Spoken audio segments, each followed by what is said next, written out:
Guys, বাঙালি এত অস্থির কি করে হয় বলুন তো? মানে কাদের কাকুকে দেশ ছাড়া করার পাশাপাশি সোজা কবরে পাঠিয়ে দিল। বন্ধ করো হাত জোড় কে मैं। হ্যালো এভরিওয়ান, অস্থির বাঙালিদের নিয়ে করা আরও একটি মজাদার নতুন ভিডিওতে আপনাকে স্বাগত।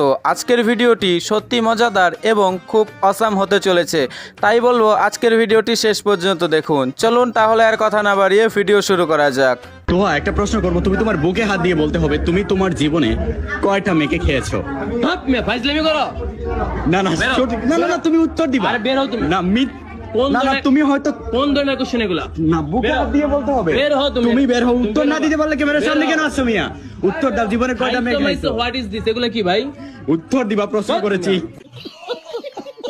ভাই রে ভাই, তোহার বুকে হাত ধরিয়ে দিয়ে তুই এটা কি প্রশ্ন করে বসলি?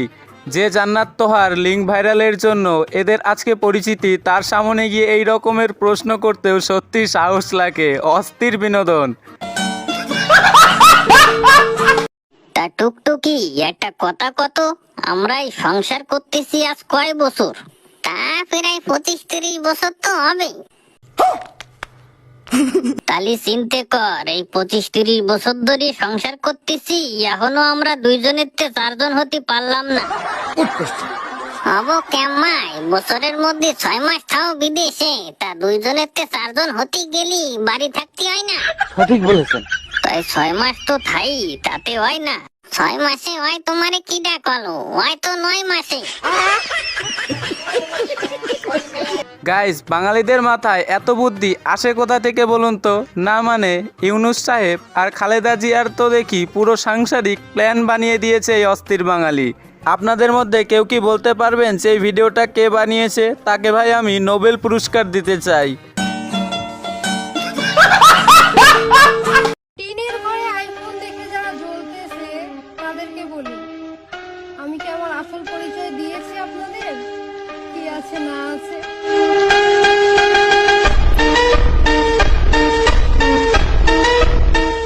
और अभी तो रुको, क्लाइमैक्स अभी बाकी। Audio call 100, video call 500। আস্তাগফিরুল্লাহ আস্তাগফিরুল্লাহ আস্তাগফিরুল্লাহ আস্তাগফিরুল্লাহ আস্তাগফিরুল্লাহ। গাইস, টিনের ঘরে কি করে আইফোন আসে এটা শুধুমাত্র লেজেন্ডরাই বুঝতে পারবে। অডিও কল 100 আর ভিডিও কল 500, এটা তো আমাদের শেষে এই মেয়েটা বলেই দিল, আর বোঝার আর কোনো অপেক্ষা থাকে না। तू समझा? हाँ नहीं, तू समझा नहीं। মারছে, তারপর আবার ভাত খাওয়াইছে, এরপর আবার মারছে, আবার খাওয়াইছে। তো এটা কোন মানে ইসে আছে? মানুষরে তো এরকম মাইরে ফেলায় না, সে যদি একটা খুনিও হইতে পারে তারে তো এরকমের জীবন তো মাইরে ফেলাইতে পারে না। বলেন, তারা প্রশাসনের কাছে দেন, কিন্তু ওরা মাইরেন না। নিতে হলে টাকা দিতে হবে 35,000 টাকা দিয়ে ছাড়াই নেন, নাহলে আমরা ওরা ছাড়বো না, ওরা আরো মারবো। ফ্যামিলির কেউই নাই একটা মানুষের। আমার আপনার কি যদি এরকম থাকে তাহলে তো আমরাও একই পথের প্রতীক হইতাম, যে মা বাবা ভাই বোন কেউই নাই। গাইস, এটাই হচ্ছে আজকের ঢাকা বিশ্ববিদ্যালয়ের মেধাবীদের অবস্থা। একটি পাগলকে প্রথমে ভাতের হোটেলে নিয়ে গিয়ে তাকে ভাত খাইয়ে তাকে মেরে ফেলা হলো। এটাই আজকে বাংলাদেশের শিক্ষার্থীদের অবস্থা। কোন দিকে এগোচ্ছে বাংলাদেশ বলুন? তার তো কোনো দোষই ছিল না, সে তো এক মুঠো শুধু ভাতই খেতে চেয়েছিল, তাকে চোর অপবাদ দিয়ে কেন এইভাবে মারা হলো? এ কোন বাংলাদেশ দেখছি আমরা বলুন তো? আদতেও এ বিচার পাবে তো? बात तो सही है।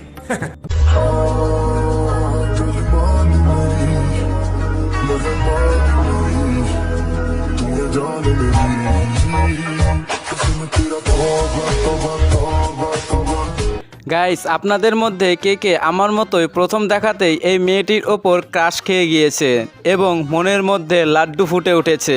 অবশ্যই কমেন্ট করে জানাবেন। হায় হায়, ইতনা সুকুন। আবার শিক্ষা জীবনে ফিরতে বাধ্য হলাম। আমার কথা বলুন। আবার শিক্ষা জীবনে ফিরতে বাধ্য। গাইস, এটা নিয়ে শুধু আমি একটা কথাই বলতে চাই, উনি যদি আবার শিক্ষা জীবনে ফিরতে চান তাহলে আমাদেরও উচিত ওনাকে আবার পুনরায় শিক্ষা জীবনে ফিরিয়ে আনা।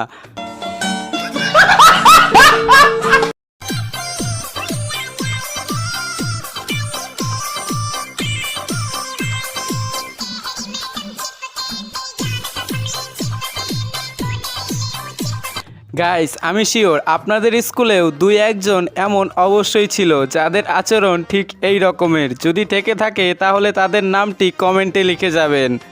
বিবাহিত নারী এবং অবিবাহিত নারীর মধ্যে পার্থক্য। বিবাহিত নারী সকালবেলা উঠে গোসল করে আর অবিবাহিত নারী সকালবেলা উঠে গোসল করে না, এটুকু পার্থক্য।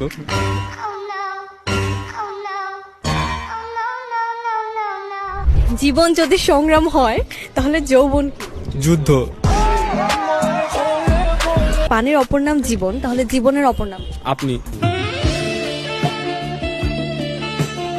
গাইস আমার বন্ধুদের কাছে যখন কোনো মেয়ে এসে ইন্টারভিউ নেওয়ার চেষ্টা করে তখন আমার বন্ধুরাও ঠিক এইভাবেই ওভার স্মার্ট সাজার চেষ্টা করে এবং চান্সে ডান্স মেরে দেয়। उस दिन मैंने कीर्ति को पहली बार देखा है। लाइफ के अगले 60 साल इसके साथ क्लोजअप में बिताना चाहता हूं, पर साथ ही इसे वाइड एंगल में भी देखना चाहता हूं। গাইস এই দৃশ্যটা কিন্তু সত্যি দেখার মতো এবং অপূর্ব। কে কে আমার মতো চান যে আপনাদের সাথেও ভুল করে একবার হলেও এই রকমের ঘটনা ঘটে যাক? इतना सुकून।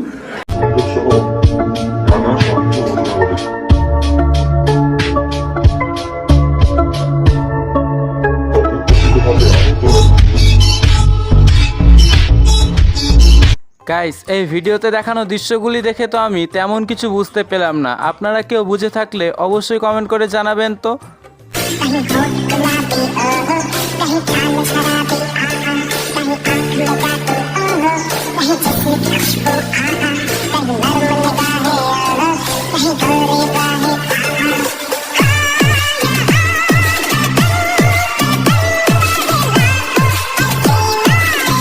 গাইস আপনাদের আশেপাশেও কি আপনাদের কোনো বন্ধু বা ফ্রেন্ড সার্কেল রয়েছে নাকি যারা কিনা স্কুল যেতে চায় না? তাদেরকে এই ভিডিওটি পাঠিয়ে দিন। আমি শিওর এই ভিডিওটি দেখার পর দিন থেকেই স্কুল যাওয়ার জন্য পাগল হয়ে যাবে।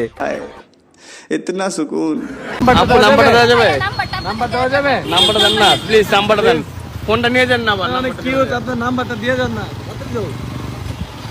আপু দেন না নাম্বারটা প্লিজ। দিবেন? ঘরে কি মা বোন নাই? মা বোন থাকলে কি আপনাদের কাছে নাম্বার চাই? প্লিজ আপু নাম্বারটা কি দিবেন? দেন না, দেন না আপু।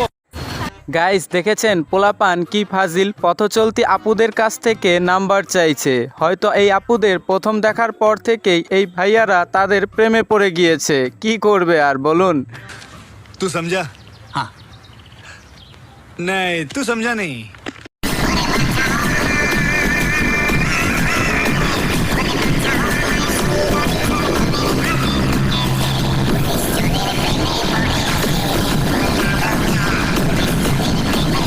গাইস এই ভিডিওটা দেখার পর আমি আবারও প্রমাণ পেয়ে গেলাম যে দুনিয়াতে টাকা থাকলে কোনো কিছুই অসম্ভব না। যেমন কি দেখুন না, ব্ল্যাকের সাথে হোয়াইটও তখন মানিয়ে যায়। সবই টাকার খেল ভাই, টাকার খেল। बात तो सही है। दौड़ना तो पड़ता है। তো যাই হোক গাইস, অস্থির বাঙালিদের নিয়ে করা আজকের এই ভিডিওটি এখানেই শেষ করছি। তবে আপনাদের কাছে ছোট্ট একটি অনুরোধ, চ্যানেলটি অবশ্যই সাবস্ক্রাইব করে রাখবেন। কারণ কি আগামীতেও এর থেকে আরও অস্থির লেভেলের অস্থির বাঙালিদের নিয়ে করা ভিডিও আসতে চলেছে। প্রত্যেকে ভালো থাকবেন, ধন্যবাদ।